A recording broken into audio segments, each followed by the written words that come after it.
আচ্ছা স্যার, আজকে আমরা যে টপিকটা পড়বো এটার নাম হচ্ছে সমযোজী বন্ধনের তড়িৎ-ঋণাত্মকতার প্রভাব। আচ্ছা, হ্যাঁ ওই চ্যাপ্টারেরই। ওকে, এবার একটু আমাদেরকে তাকাও সবাই, মনোযোগ। এটা একটা পানির কাঠামো। আমরা কম বেশি সবাই জানি যে পানি একটা সমযোজী যৌগ, তাই না বাবা? সমযোজী যৌগ মানে কি? এখানে অক্সিজেন একটা ইলেকট্রন দিছে, হাইড্রোজেন একটা ইলেকট্রন দিছে, তাই না? শেয়ার করছে, ভেরি গুড। এখানেও অক্সিজেন একটা ইলেকট্রন দিছে, হাইড্রোজেন একটা ইলেকট্রন দিছে। আচ্ছা, আমরা তো এটাও জানি যে তড়িৎ-ঋণাত্মকতা কি জিনিস, আমরা 9 পড়ে আসছি। তড়িৎ-ঋণাত্মকতা হচ্ছে শেয়ারকৃত ইলেকট্রনকে নিজের দিকে আকর্ষণ করে মৌলগুলা, তাই না? এই যে শেয়ার করছে, দুইটা ইলেকট্রন শেয়ার করছে, এই শেয়ারকৃত ইলেকট্রনগুলি দুইটা মৌলই নিজের দিকে আকর্ষণ করে। কে কতটা বেশি আকর্ষণ করে তার তড়িৎ-ঋণাত্মকতার মান তত বেশি হয়। মনে রাখবা, অক্সিজেনের তড়িৎ-ঋণাত্মকতার ভ্যালুয়েশন হচ্ছে 3.5 আর হাইড্রোজেনের হচ্ছে 2.1। কথা কি বুঝতে পারছি? তার মানে অক্সিজেন এবং হাইড্রোজেনের মধ্যে কার তড়িৎ-ঋণাত্মকতা বেশি? অক্সিজেন। তার মানে ওই শেয়ারকৃত ইলেকট্রন দুইটাকে, শেয়ারকৃত ইলেকট্রন দুইটা মানে এই দুইটাকে কোন মৌল নিজের দিকে বেশি আকর্ষণ করবে? অক্সিজেন নিজের দিকে বেশি আকর্ষণ করবে। কথা বুঝতে পারি না? এক্স্যাক্টলি, অক্সিজেনের যেহেতু তড়িৎ-ঋণাত্মকতা বেশি, শেয়ারকৃত ইলেকট্রন দুইটাকে অক্সিজেন নিজের দিকে বেশি আকর্ষণ করবে। হাইড্রোজেনও আকর্ষণ করবে, কিন্তু অক্সিজেনের মতো বেশি আকর্ষণ করতে পারবে না। ভাবা ক্লিয়ার? আচ্ছা, তাহলে অক্সিজেন যদি নিজের দিকে বেশি আকর্ষণ করে, তাহলে ইলেকট্রন গুলি অক্সিজেনের দিকে একটু বেশি জমা থাকবে না, বা একটু বেশি সময় থাকবে না। আমরা এটাকে বলি ইলেকট্রন মেঘের ঘনত্ব বৃদ্ধি পাওয়া। ঘনত্ব বৃদ্ধি পাওয়া মানে কি?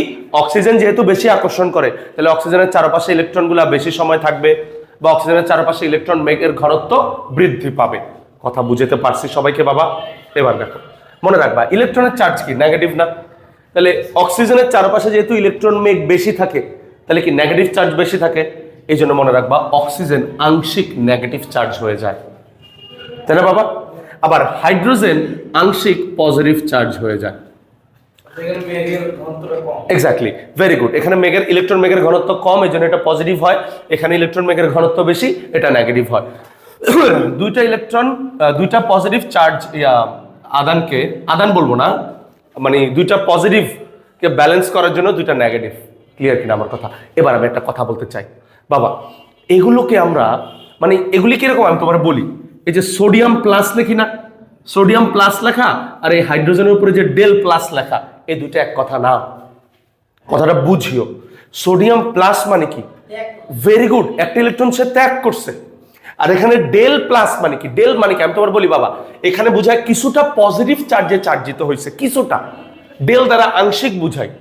এটা সোডিয়ামের মতো পুরোপুরি পজিটিভ চার্জ না। Very good, 2.1। তড়িৎ-ঋণাত্মকতা কম বলে কম টানছে এবং কম আদান হয়েছে। কথা বুঝতে পারছি? আবার একটা কথা বলি, এখানে ডেল দ্বারা বোঝায় আংশিক, এখানে ডেল দ্বারা বোঝায় কি? আংশিক। অর্থাৎ অক্সিজেনটা আংশিক নেগেটিভ চার্জে চার্জিত, হাইড্রোজেনটা আংশিক পজিটিভ চার্জে চার্জিত। কথা কি বুঝতে পারছি আমি? আচ্ছা, আর এখানে আংশিক টাংশিক বলে কথা নাই, সোডিয়াম পুরোপুরি পজিটিভ। ক্লিয়ার আমার কথা বাবা? এবার একটু আমার দিকে তাকাও। মনে রাখবা স্যার, আমরা 9-10 পড়ে আসছি, যদিও 9-10 টপিকগুলো আমরা পড়ে আসছি। মনে রাখবা এটাকে আমরা বলি নেগেটিভ পোল বা ঋণাত্মক পোল। এটাকে আমরা কি বলি স্যার? পোল। এটাও একটা পোল, এটাকেও কি বলি? পোল। এবং একত্রে একসাথে এই দুইটাকে বলি ডাইপোল। দেখো, এটা কি পজিটিভ পোল, এটা কি নেগেটিভ পোল না? এটা কি নেগেটিভ পোল না? তাহলে একত্রে এদেরকে একসাথে কি বলি বাবা? একত্রে বলি হচ্ছে ডাইপোল। একত্রে বলি ডাইপোল।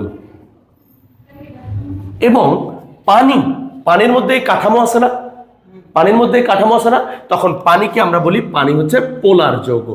পানি পোলার যৌগ। পানি পোলার কি বাবা?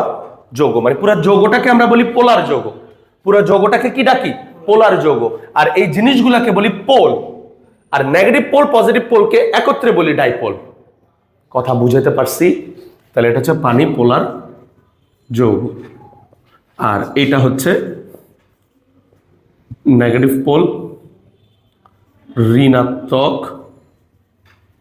পোল।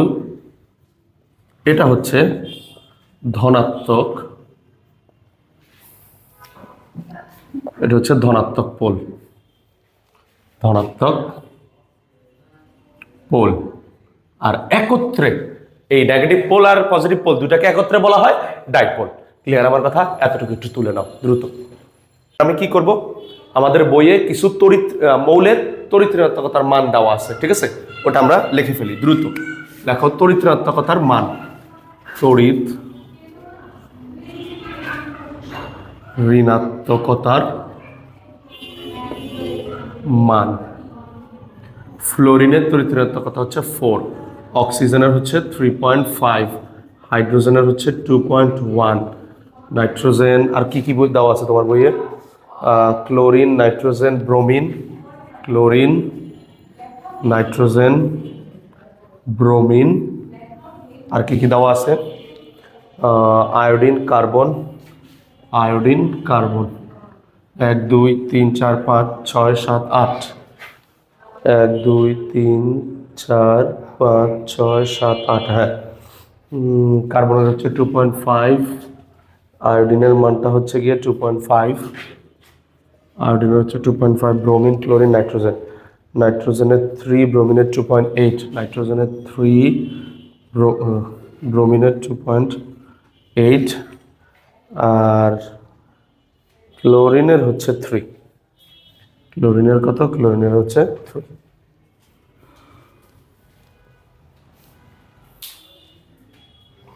ওকে স্যার, আমি একটু বুঝাই দিই। আমি এই জায়গায় কি লিখলাম স্যার? তড়িৎ ঋণাত্মকতার মান বিভিন্ন মৌলের। ওকে, ফ্লোরিনের তড়িৎ ঋণাত্মকতা হচ্ছে সর্বোচ্চ, মনে রাখবা কত? 4, অক্সিজেনের হচ্ছে 3.5, হাইড্রোজেনের হচ্ছে 2.1, নাইট্রোজেনের 3, ক্লোরিনের 3, ব্রোমিনের 2.8, আয়োডিনের 2.5, কার্বনেরও 2.5। মনে থাকবে স্যার?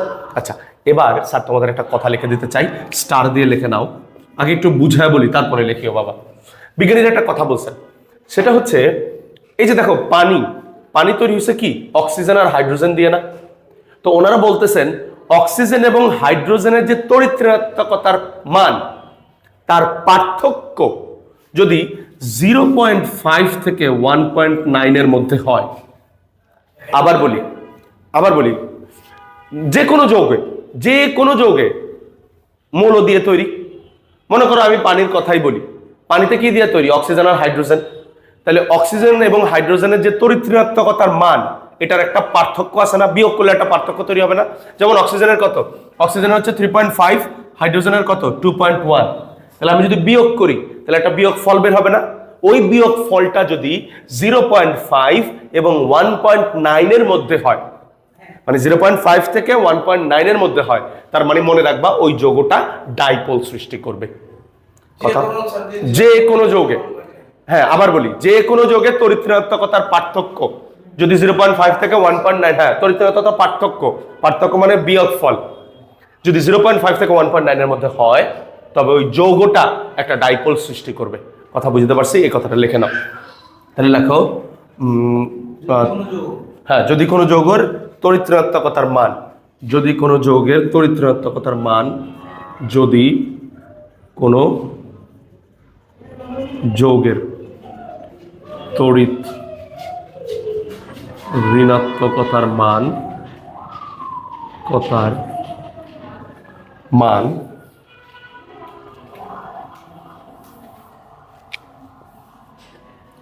0.5 থেকে 1.9 এর মধ্যে হয়, 0.5 থেকে 1.9 এর মধ্যে হয়, তবে যৌগটি ডাইপোল সৃষ্টি করবে। হ্যাঁ, তড়িৎ ঋণাত্মকতার তড়িৎ ঋণাত্মকতার মান না, পার্থক্য। Very good. তড়িৎ ঋণাত্মকতার পার্থক্য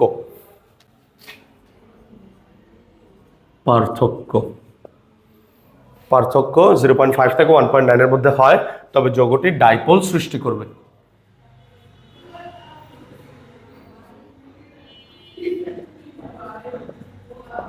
ডাইপোল মানে কি? আমরা একটু আগে তো বুঝলাম, ডাইপোল মানে নেগেটিভ পোলও থাকবে, পজিটিভ পোলও থাকবে। কথা বুঝতে পারছি? আচ্ছা, এবার পরের টপিকের টাইটেল দাও। ডাইপোল কাকে বলে? আমরা ডাইপোলের সংজ্ঞাটা একটু লিখে ফেলি। ডাইপোলের সংজ্ঞাটা কি বলছি বাবা? আমি আর লিখলাম না, মুখে বলে দিচ্ছি। ডাইপোলের সংজ্ঞা কি? তড়িৎ ঋণাত্মকতার পার্থক্য 0.5 থেকে 1.9 এর মধ্যে যদি হয়, তবে ওই যৌগের মধ্যে ভিন্ন, হ্যাঁ বিপরীতধর্মী ভিন্ন চার্জের সৃষ্টি হয়। বা আংশিক আদানের সৃষ্টি হয়। আংশিক ওয়ার্ডটা উচ্চারণ করি, অবশ্যই অবশ্যই, হ্যাঁ হ্যাঁ অবশ্যই অবশ্যই, হ্যাঁ হ্যাঁ, আংশিক আদানের সৃষ্টি হয়। আর একে একত্রে কি বলা হয় স্যার? ডাইপোল বলে। কথা বুঝছো স্যার? আচ্ছা, এরপরে আরেকটা সংজ্ঞা লেখো, ওই সংজ্ঞাটা খুব গুরুত্বপূর্ণ, সেটা হচ্ছে পোলারিটি। লেখো, পোলারিটির সংজ্ঞা লেখো। সমযোজী যৌগের অণুতে ডাইপোল সৃষ্টি হওয়ার ধর্মকে, যৌগের অণুতে ডাইপোল সৃষ্টি হওয়ার ধর্মকে সমযোজী যৌগের পোলারিটি বলে।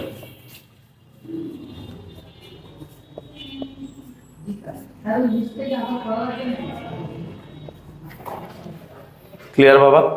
ওকে, টপিকের যে টাইটেল দিবা এটার নাম হচ্ছে পোলার আয়ন। এই টপিকটা খুব গুরুত্বপূর্ণ। এক কাজ করো, পোলার আয়ন ছাড়া এটার আরেকটা নাম আছে, সেটা হচ্ছে আয়নের বিকৃতি। আয়নের বিকৃতি, এই টাইটেলও দাও, আয়নের বিকৃতি, পোলার আয়ন বা আয়নের বিকৃতি। আচ্ছা, এবার আমি একটু আমার মতো করে আগে বুঝিয়ে দিই। বাবা, একটু আগে আমরা যে টপিকটা পড়ছি, ভাবিও না যে ওই টপিক আর এই টপিক সেম। একটু আগে আমরা যেটা পড়ছি ওটার নাম হচ্ছে পোলারিটি। পোলারিটি মানে হচ্ছে পোল সৃষ্টি হওয়ার ধর্ম। এই যে ডাইপোল সৃষ্টি হইল, এই যে ধর্ম, এটাকে বলা হয় পোলারিটি। কিন্তু পোলার আয়ন আর পোলারিটি এক কথা না। তাহলে পোলার আয়নটা কি সেটা আমি একটু আগে আমার মতো করে বুঝিয়ে দিই, তারপর আমি বিস্তারিত লেখা দিচ্ছি।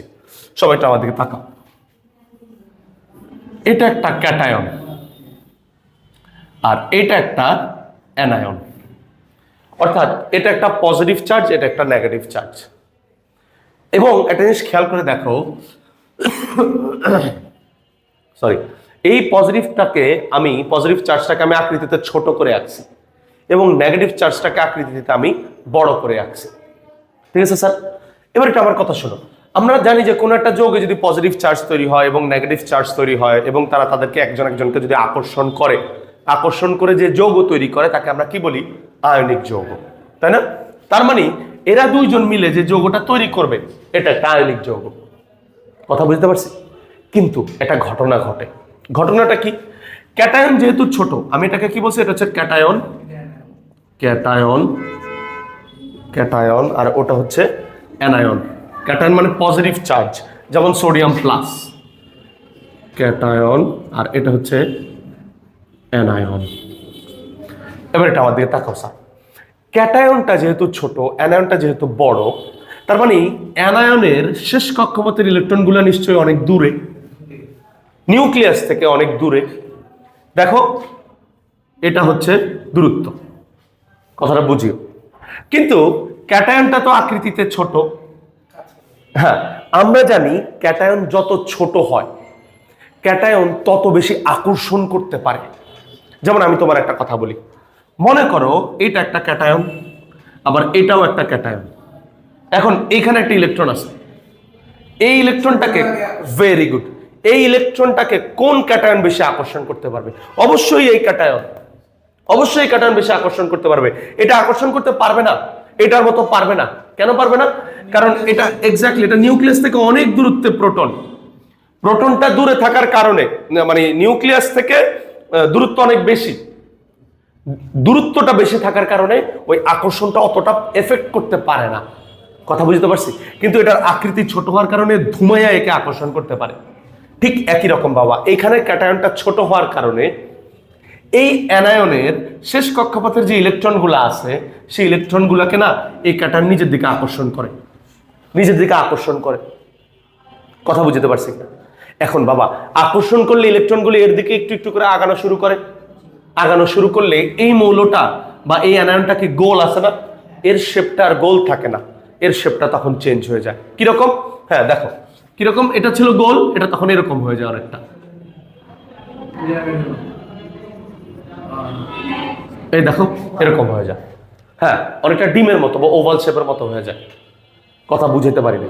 যেমন একটা কথা বলি বাবা, মনে করো এটা একটা চুড়ি, হ্যাঁ, বা কিছু একটা মনে করো। এখন আমি যদি শক্ত কোনো রড বা কিছু একটা দিয়ে এটাকে এরকম করে টানতে থাকি, চুড়ির এই অংশটাকে যদি এরকম টানতে থাকি, তাহলে চুড়ির শেপটা কিরকম হয়ে যাবে না? গোল কি আর থাকবে পুরোপুরি? এই মুখটা এরকম সামনে আগায় আসবে, এই যে এরকম সামনে আগায় আসবে, এবং এই অংশটা একটু আর আগের মতো গোল থাকবে না আর কি পুরোটা।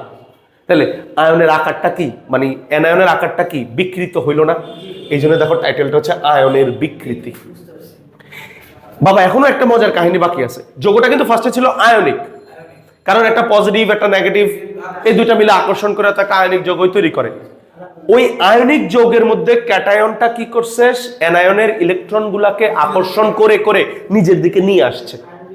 হ্যাঁ, আনতে আনতে একটা টাইমে করে কি বাবা, তারা বিশুদ্ধ সমযোজী যৌগে তৈরি করে। এটা হচ্ছে বিশুদ্ধ সমযোজী যৌগ। হ্যাঁ হ্যাঁ হ্যাঁ, বিশুদ্ধ সমযোজী যৌগ। তার মানে দেখো, খেয়াল করে দেখো না বাবা, শোনো না, যৌগটা কিন্তু ছিল আয়নিক। যৌগটা কি ছিল? আয়নিক। আয়নিক যৌগের ক্যাটায়নের আকর্ষণের ফলে হ্যাঁ আস্তে আস্তে তারা বিশুদ্ধ সমযোজী যৌগে পরিণত হয়েছে। এই ঘটনাটাকেই বলা হয় পোলারায়ন। কথা বুঝতে পারছি? তবে এখানে হ্যাঁ এক্স্যাক্টলি, তবে এখানে একটা সুন্দর প্রশ্ন থাকে মনের মধ্যে, সবাই মনোযোগ। প্রশ্নটা কি? তার মানে দুনিয়াতে কি সব ক্যাটায়ন সব অ্যানায়নকেই আকর্ষণ করবে? তাইলে তো কোনো আয়নিক যৌগই থাকার কথা ছিল না। দুইটা সমান না, বলতেছে দাঁড়াও, আগে আমার এই প্রশ্নটা শোনো। এই প্রশ্নটা কিন্তু খুব গুরুত্বপূর্ণ।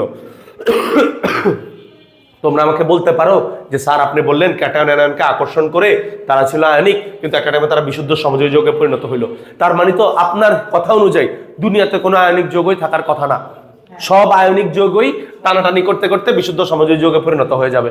তার মানে তো দুনিয়াতে কোনো আয়নিক যৌগ থাকার কথা না। আসলেই কি তাই? না, দুনিয়াতে আয়নিক যৌগ আছে। তাইলে কেন এই ঘটনাটা ঘটে সেটা একটু আগে আমার মতো করে ব্যাখ্যা করে দিই।